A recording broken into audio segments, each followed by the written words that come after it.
Ingatkah kalian, sampai kapanpun bangsa jin akan selalu menjadi musuh bagi manusia di alam dunia. Berbagai cara mereka lakukan dengan tujuan agar manusia ikut masuk ke dalam neraka bersama mereka. Jika Nabi Adam saja tergoda oleh tipu daya mereka, maka siapalah kita? Baik, pada tayangan kali ini, layar berkisah akan menceritakan tentang preman taubat yang kemudian menjadi santri lalu duel melawan Raja Jin. Selamat mendengarkan. Suatu hari di sebuah kampung dan jauh dari perkotaan, lahirlah seorang anak lelaki yang kemudian diberi nama Jaja. Sejak kecil, Jaja memang terkenal bandel dan susah diatur. Bahkan kedua orang tuanya sangat kesulitan mendidik Jaja. Setiap kali keinginannya tidak diberi, Jaja akan mengamuk dan mengobrak-abrik rumah. Dia tidak sadar kalau orang tuanya adalah rakyat jelata dan sangat miskin. Alhasil, Jaja kecil pun lebih banyak bergaul dengan preman pasar. Pasalnya di pasar dia bisa mendapatkan uang dengan mudah dan mendapatkan apapun yang ingin dia makan. Tentu saja dengan cara-cara yang tidak baik alias merampas dan memalak orang-orang. Begitu saja setiap hari yang dilakukan Jaja selama bertahun-tahun. Hingga suatu hari terjadi kerusuhan di pasar. Terjadi duel preman melawan preman lain yang ingin menguasai pasar. Rupanya ada kelompok lain yang selama ini ingin menguasai pasar tempat di mana Jaja mencari makan. Pertempuran pun terjadi dengan sengitnya. Parang berseliweran di atas kepala Jaja yang juga berusaha membantu para rekan-rekan premannya. Namun ternyata semua preman sahabat Jaja mati dibantai preman lawan-lawannya.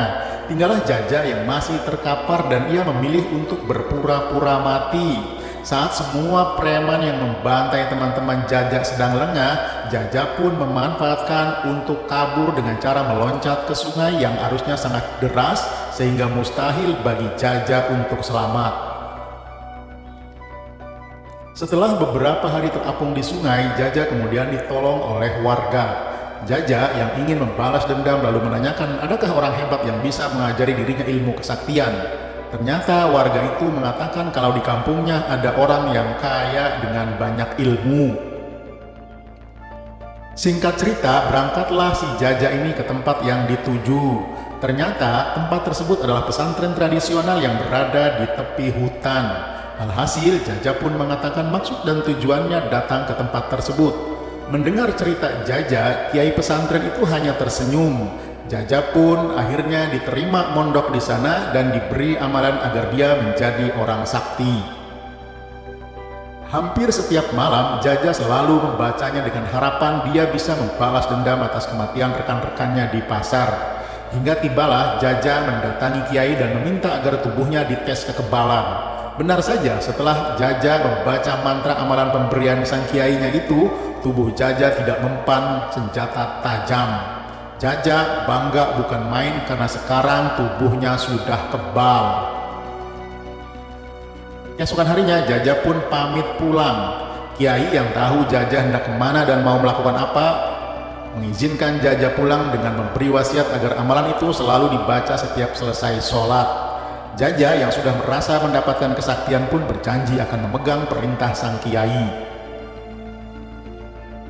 Hari pun berlalu, Jaja sudah kembali ke pasar yang direbut preman lawannya. Di sana dia mencari-cari raja preman yang bernama Samlawe. Tapi rupanya Raja Samlawe pun telah mati, sementara anak buahnya pun konon tak ada yang selamat. Jaja pun tentu bingung siapa yang lebih dulu menghabisi Samlawe dan anak buahnya.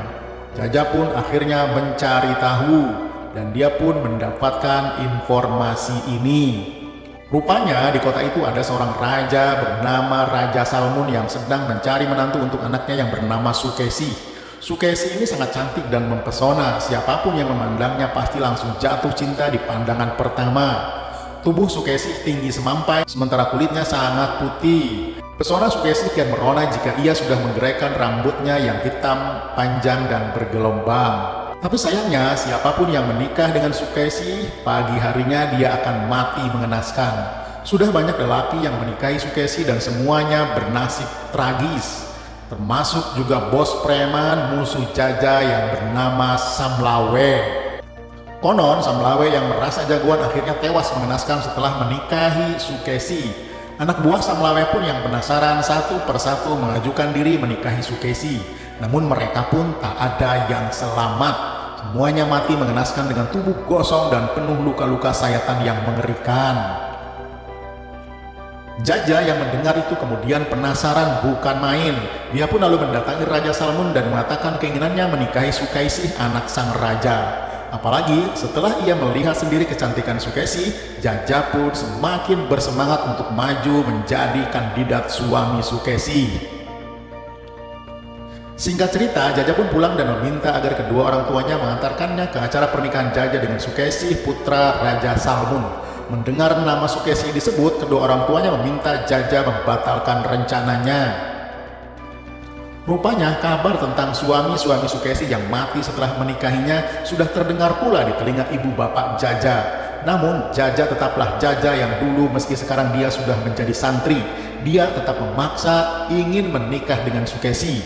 Jika orang tuanya tidak setuju, Jaja mengancam akan kembali kabur dari rumah dan menjadi preman di tempat lain. Tentu saja orang tua Jaja tidak mau anaknya kembali ke dunia hitam. Tetapi mereka juga tidak ingin anaknya menikah hanya untuk mengantarkan nyawa. Jaja meyakinkan orang tuanya kalau dia akan baik-baik saja karena dia sudah mempunyai kesaktian dari sang kiai gurunya.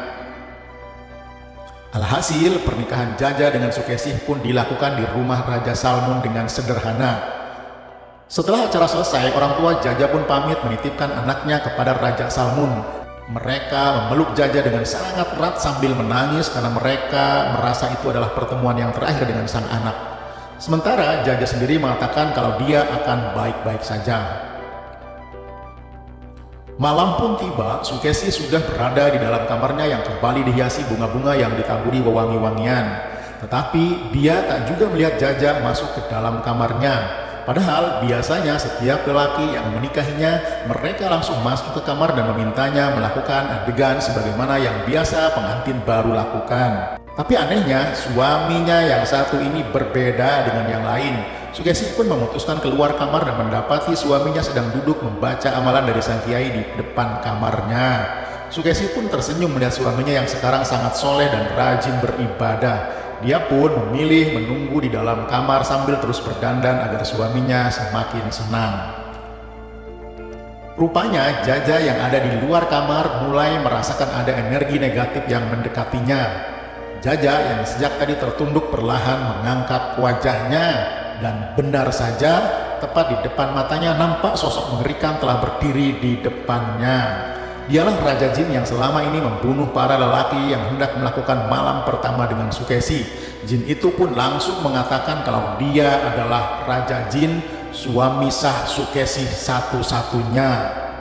Jaja yang sudah terlatih tenang selama membacakan amalan, mulai menduga kalau inilah sosok yang menjadi penyebab kematian para suami Sukesi sebelumnya. Jaja pun berusaha semakin tenang, meski dia sempat agak sedikit takut melihat tampang Raja Jin yang bertanduk panjang dan runcing itu, ditambah gigi-giginya yang panjang dan sebagian keluar dari mulutnya. Jaja terus saja merapal mantra yang ia dapatkan dari kiai di pesantren. Mendadak Raja Jin langsung menyerang dan berhasil membawa ruh Jaja terbang. Raja Jin bermaksud akan membawa Jaja ke alam lain yang dihuni anak buahnya. Jaja akan dilempar sebagai mangsa kaum jin, tubuhnya akan dicincang dan kemudian dibakar. Sementara itu, Sukesi yang menunggu di kamar sesekali mengintip keluar. Dia masih melihat Jaja sedang duduk bersila di depan kamar. Padahal itu hanya jasad kosong tanpa ruh, karena ruh Jaja sedang bertarung dengan Raja Jin yang mengaku menjadi suami Sukesi. Sementara itu, pertarungan antara Raja Jin dan Jaja pun terus saja berlangsung.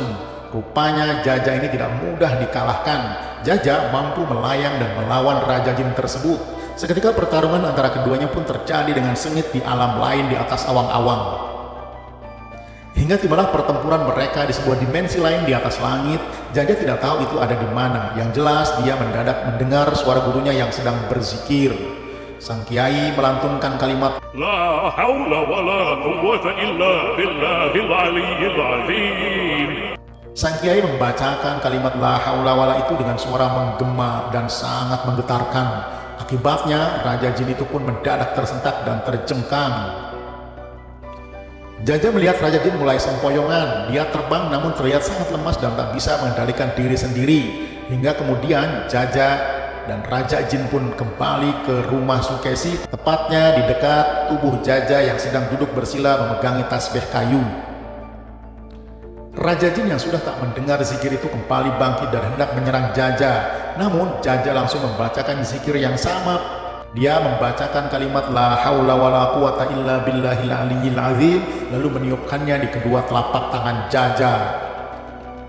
Seketika saja Raja Jin melihat kedua tangan Jaja seperti mengeluarkan cahaya merah dan biru yang membuatnya langsung ketakutan. Tapi rupanya Raja Jin yang tidak mau Sukesi dimiliki oleh Jaja kembali menyerang dengan segala kekuatannya. Tapi Jaja langsung memukul-mukulkan tangannya ke arah tubuh dan muka Raja Jin. Akibatnya Raja Jin pun kesakitan, tubuhnya sebagian hancur. Bahkan salah satu tanduknya terpental dihajar oleh Jaja. Sementara 5 gigi tajamnya juga rontok di tanah. Ampun, saya menyerah. Teriak Raja Jin sambil sibuk mengambil satu tanduknya dan memunguti giginya yang berceceran di tanah. Setelah itu Raja Jin pun kabur terbirit-birit karena Jaja ternyata bukanlah tandingannya. Singkat cerita, Sukesi pun senang karena melihat suaminya mulai masuk kamar dan mendekatinya. Sukesi langsung merentangkan tangan bersiap menerima pelukan sang suami. Namun Jaja segera meniup lampu di kamar itu. Kamar pengantin pun gelap dan cerita ini tak lagi bisa dilanjutkan demi menjaga kesopanan dan perasaan para jomblo. Tetap bersabar, mari lawan hawa nafsu, diri sendiri dan angkara murka di dunia. Subscribe channel Layar Berkisah dan aktifkan lonceng notifikasinya karena kita akan segera bertemu di kisah seru selanjutnya. Salam berkisah.